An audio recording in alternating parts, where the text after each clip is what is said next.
Acompanhe a partir de agora as principais notícias do Parlamento Capixaba aqui no Jornal Panorama.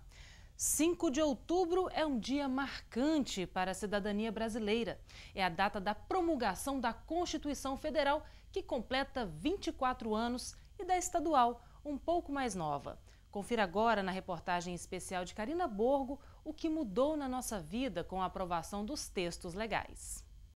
Após 20 anos sob o regime militar, o Brasil experimentava pela primeira vez em sua história política o gosto do processo democrático, a partir da promulgação da Constituição Federal em 5 de outubro de 1988. O processo que deu origem à elaboração da Carta Magna do país teve início nos primeiros anos da década de 1980, em uma mobilização nacional por eleições diretas para presidente da República, conhecida como Movimento das Diretas Já. Os trabalhos para a formulação do conjunto de leis nacionais que estabelece o Brasil como um Estado democrático de direito foram desenvolvidos a partir de 1º de fevereiro de 1987 em Assembleia Constituinte conduzida por Ulisses Guimarães, então presidente do Congresso Nacional. Nós sabemos que, historicamente, antes de 88, a própria democracia era limitada. Quer dizer, o povo não tinha acesso à escola, né, com toda a sua plenitude, não tinha acesso à saúde, não tinha acesso à justiça. Hoje, após a Constituição de 88, por exemplo, o acesso universal à saúde impõe que todo cidadão tenha direito a ser atendido.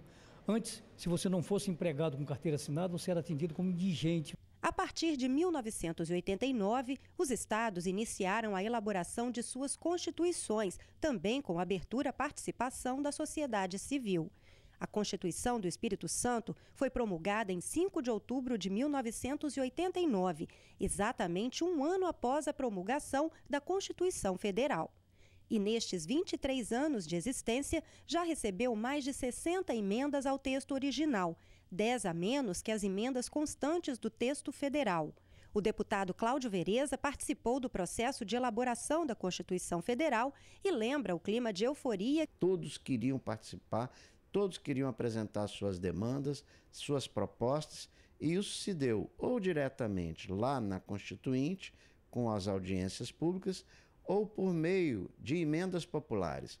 O processo constituinte estabeleceu que a população poderia apresentar emendas populares, desde que colhessem 30 mil assinaturas pelo Brasil inteiro. Nós aqui no Espírito Santo contribuímos para esse processo, colhendo assinaturas de vários temas diferentes. Por exemplo, as pessoas com deficiência apresentaram 2 emendas populares à Constituinte. Para Cláudio Vereza, a Constituição Federal de 1988, além de representar a consolidação do processo democrático no país, trouxe avanços à medida que definiu garantias individuais e coletivas. O país passou a ter um arcabouço de organização do Estado e também de reconhecimento de direitos e depois, como desdobramento da Constituinte de 88, a elaboração das leis que regulamentaram a Constituição Federal, né, que consolidaram a forma de aplicar e reconhecer aqueles direitos que estavam consagrados na Constituinte. Mas o parlamentar também aponta para a necessidade de atualização do texto constitucional. Acho que é o momento de se aplicar um dos artigos das disposições transitórias, que é aquele capítulo final, que trata de medidas que são transitórias, são para um determinado período. Lá se dizia que após um período de aplicação da Constituição de 88, haveria uma revisão da Constituição. Eu creio que é o momento de uma atualização. A reforma política, a reforma previdenciária, a reforma trabalhista, enfim, vários temas que são tratados na Constituição precisam de uma revisão ou atualização, porque os tempos já são outros, as comunicações avançaram muito, as telecomunicações, a internet surgiu nesse período, e isso não é tratado no texto constitucional brasileiro. Creio que é o momento de se pensar numa revisão do texto constitucional atual. Falando em Constituição, uma proposta de emenda constitucional sobre educação pública foi um dos temas de destaque das sessões ordinárias desta semana. Confira os detalhes com a repórter Gabriela Zorzal. Esta semana, os deputados aprovaram a redação final de uma proposta de emenda constitucional que obriga o Estado a oferecer ensino médio gratuito em todo o Espírito Santo. A proposta é de autoria do deputado estadual Genivaldo Lievori e segue para a sanção do governador. E o líder da casa, o deputado estadual Sérgio Borges, comunicou ao plenário que a Comissão de Finanças vai votar o cronograma de audiências públicas para discutir a LOA, a Lei Orçamentária Anual, para 2013. As audiências serão realizadas em todo o estado. Mesmo com todas as dificuldades, o orçamento teve um aumento de 11,6%. Nós vamos aprovar um cronograma que visa as audiências públicas e visa também o tempo que o parlamentar vai ter para apresentar emenda, o tempo que os técnicos vão ter para fazer essa análise toda. E aí eu quero dizer aqui que nós, da Comissão de Finanças, trabalhamos em conjunto com os outros poderes para deixar o orçamento bem real, né? Porque esse é o caminhamento que vem no Espírito Santo há muito tempo e que o governador Casagrande não abre mão de nós termos um orçamento real. Após a última sessão da Comissão de Finanças em relação à análise dessas emendas, desses orçamentos, que a gente espera que seja em dezembro, né? No início de dezembro, aí nós vamos encaminhar ao plenário, que aí o projeto ainda vai tramitar no plenário. Se houver emendas rejeitadas, os deputados têm direito a pedir destaque e depois nós vamos votá-la a gente espera até 15 de dezembro. E continua na pauta de votação para as próximas sessões um projeto de autoria do governo que autoriza o executivo a desapropriar uma área anexa ao terminal de Laranjeiras no município de Serra. A desapropriação tem como objetivo a implantação do Programa de Mobilidade Metropolitana. O projeto inclui a implantação de corredores exclusivos para ônibus. E começa a tramitar na casa o projeto para proibir a entrada de pessoas estranhas nas escolas capixabas. A matéria é de autoria do deputado Rodney Miranda. O parlamentar afirma que o objetivo é dificultar a entrada de drogas e a prática de atos violentos nas instituições de educação infantil, ensino fundamental e médio. Hoje em dia, infelizmente, o ambiente escolar está sendo assediado por pessoas ligadas ao crime, principalmente ligadas às drogas.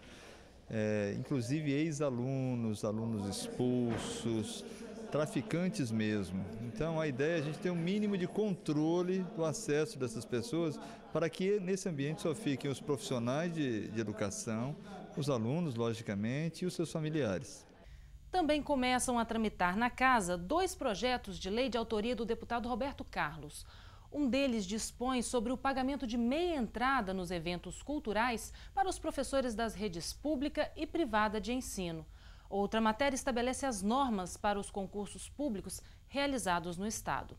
Para a elaboração do texto, o deputado contou com a participação da sociedade. Ao longo dos anos, muitos concursos públicos foram anulados com suspeita de fraudes e hoje em dia o concurso público ele mobiliza milhares de pessoas no Brasil e no Espírito Santo. Então nós partimos do princípio que era necessário ter um regulamento, um estatuto que desse garantia à empresa realizadora, aos candidatos sobretudo e ao órgão público que contrata. E por isso nós fizemos diversas audiências públicas e reuniões com setores envolvidos, com concurseiro, com cursinhos de preparatórios, com empresas que elaboram provas e concurso público, órgãos públicos como a Procuradoria-Geral do Estado, sindicatos. Fizemos uma ampla discussão e apresentamos um projeto consistente para dar segurança aos concursos públicos no Estado do Espírito Santo. Indicações ao Executivo. O deputado Cláudio Verez é autor de 2 propostas solicitando reforma e manutenção de importantes áreas na Grande Vitória. Uma delas é considerada patrimônio cultural do Estado. É a Ponte Seca, no centro de Vitória. Trechos da segunda ponte, que liga a capital à Vila Velha e a Cariacica, também estão incluídos nas indicações do parlamentar. É impressionante como há um abandono tanto da segunda ponte, que é o trecho que liga Vitória a Cariacica, e do viaduto, que foi uma extensão da segunda ponte até Vila Velha, que recebeu o nome de Dom João Batista, já que foi inaugurado próximo à época em que Dom João faleceu.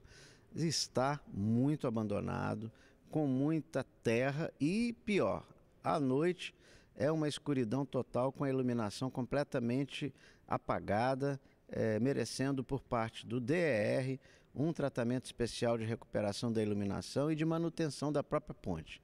Já a deputada Luzia Toledo quer a instalação do serviço do SAMU em municípios do interior.